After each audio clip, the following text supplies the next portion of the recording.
And at this COP, the Finance COP, I urge all parties to deliver a new collective quantified goal that is robust and capable of fully implementing the UAE consensus. Excellencies, at COP28, we broke new ground and set many precedents.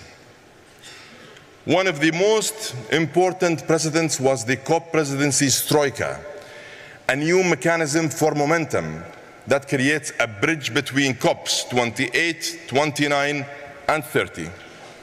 The troika is mobilizing every multilateral platform, from the UN to the G20, to solidify the legacy of the UAE consensus. It is the roadmap for keeping 1.5 within reach and aligned with the science. And it is up to all parties to drive and deliver it.